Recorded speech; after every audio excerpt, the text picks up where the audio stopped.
안녕하세요. 이번 시간에는 R의 데이터형에 대해서 알아보도록 하겠습니다.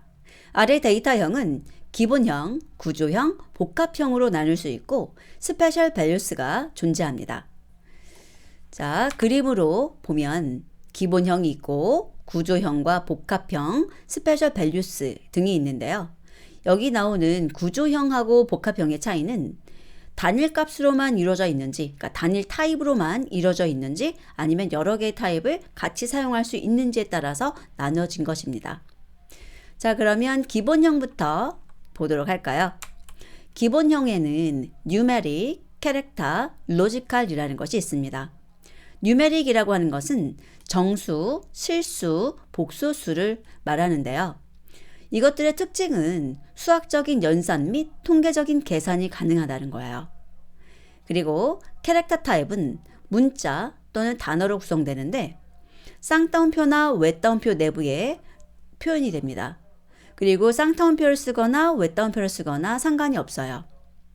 자, 그리고 로지컬은 true나 false 값을 갖게 되는데 산술 연산에 사용할 수 있습니다. 그리고 산술 연산에 사용될 때 true는 1, false는 0 값으로 사용이 되고 있고요. 다음은 구조형과 복합형에 대해서 살펴볼 텐데요. 지금 차원별로 정렬해서 나타낸 거예요. 여기 스칼라는 차원이 없습니다. 하나의 단일 값이라고 보시면 돼요. 자, 그리고 원소로 가질 수 있는 타입이 수치, 문자, 논리예요. 그리고 팩터하고 벡터라고 하는 것은 1차원 구조인데 팩터라고 하는 것은 수치와 문자를 사용할 수 있고 벡터라고 하는 것은 수치, 문자, 논리를 모두 다 사용할 수 있는 특징을 가지고 있습니다. 그리고 두 가지 다 단일 원소 타입을 가지고 있어야 돼요. 섞어서 여러 가지 타입을 사용할 수 없다는 것이고요. 특히나 팩터는 범주형에 사용을 하는 것입니다. 그래서 팩터의 특징에 대해서 이 범주에 대해서는 뒤에서 작성하면서 살펴보도록 하고요. 다음 매트릭스하고 데이터 프레임 같은 경우는 2차원 구조입니다. 그래서 매트릭스하고 데이터 프레임의 차이점은 뒤에 원소의 타입에 있는데 매트릭스는 똑같은 타입만 2차원으로 구성할 수 있는 거고요. 데이터 프레임이라는 것은 다른 타입을 같이 쓸 수 있다는 것을 의미해요. 물론 그런 타입들을 섞어서 쓸 때 마구 섞어서 쓰는 것이 아니라 이제 구조를 맞춰서 사용할 수가 있는데 이 데이터 프레임이라는 것을 작성하면서 어떻게 사용하는지 자세하게 알아보도록 하고요. 어레이하고 리스트도 2차원 이상의 구조입니다. 같은 특징이. 자, 그런데 다른 점이 바로 단일 타입을 쓰는가 아니면 복합 타입이 가능한가 라는 것에 있습니다. 자, 그러면 스페셜 밸류스 살펴볼게요. null이라고 하는 것은 변수의 값이 초기화되지 않았음을 나타내고요. NA는 not available 이라고 해서 데이터가 없음. 그래서 결측치라는 것을 의미합니다. 그리고 NAN은 not available number의 약자인데 계산이 불가능하다 라는 것을 의미하고 INF라고 하는 것은 infinite, 무한대를 나타내고 있습니다. 자, 그러면 지금까지 학습한 것에 대해서 실습을 통해서 알아볼 텐데요. 우선 이번 시간에는 변수에 관한 것 이야기를 하고 요 다음 강의에서 실제로 여러 가지 타입들을 사용해 보죠. 자, 파일을 하나 새로 만들까요? Ctrl Shift N 이라고 눌러주시고요. 자, 그리고 저장해 볼까요? 테스트 언더스코어 001이라는 이름을 줄게요. 자, 그리고 가장 먼저 볼 것은 삭제예요. RM이라고 하는 것은 remove, 그래서 삭제인데 무엇을 삭제할 거냐면 저희들이 만들어 놓은 변수의 목록을 여기 변수의 목록이 있는데 삭제할 겁니다. 자, 실행을 해보면 삭제되는 것을 볼 수 있습니다. 자, 그리고 나서 새롭게 만들 거예요. 근데 지금 현재 비어있는 상태를 확인하기 위해서 LS라고 하고요. 그 다음에 A라는 것에 대해다가 10, 또 B에다가 20. 두 가지 다 가능하다는 것을 확인해 보는 것이고요. 합이라는 것을 만들어서 A 더하기 B 연산을 하고 그 결과를 넣어보죠. 그리고 cat이라는 것을 써서 출력을 할 텐데 cat은 여러 개를 나열해서 그 여러 개를 하나로 연결해 화면에 출력해주는 기능을 하게 됩니다.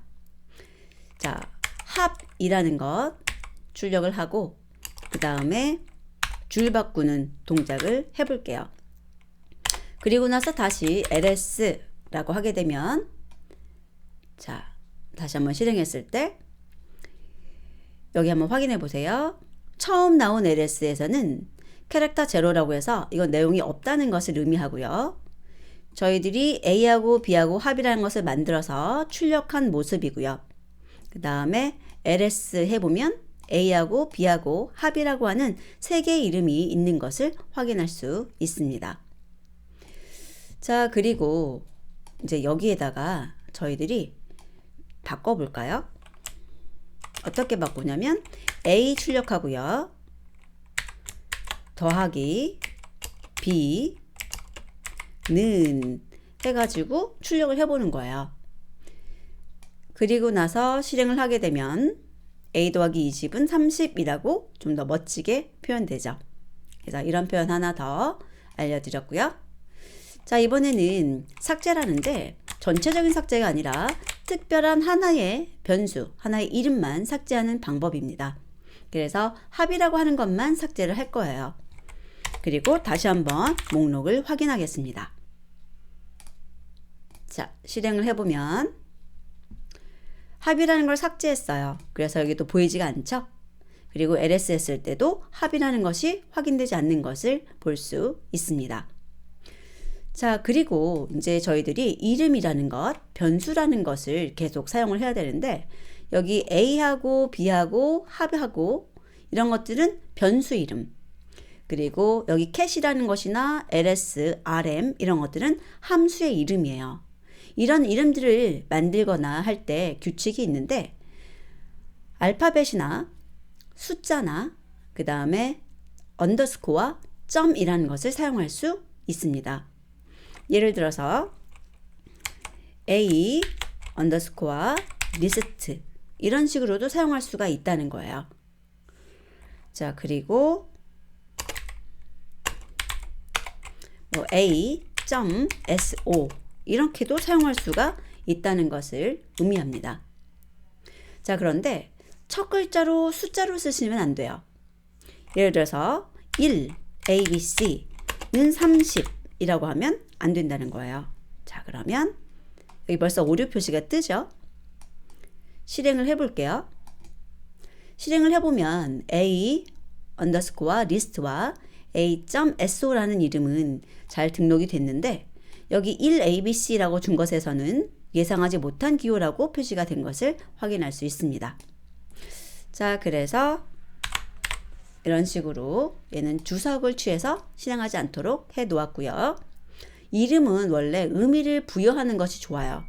지금 예제를 드느라고 A, B, C 막 이런 식으로 많이 쓰고 있는데 그런 것보다는 의미를 갖는 것이 좋습니다. 자, 그러면 여기까지 살펴보았고요. 다음 시간에는 여러 가지 자료형들을 만들고 그 특징을 살펴보도록 하겠습니다. 다음 학습에서 뵙도록 하겠습니다.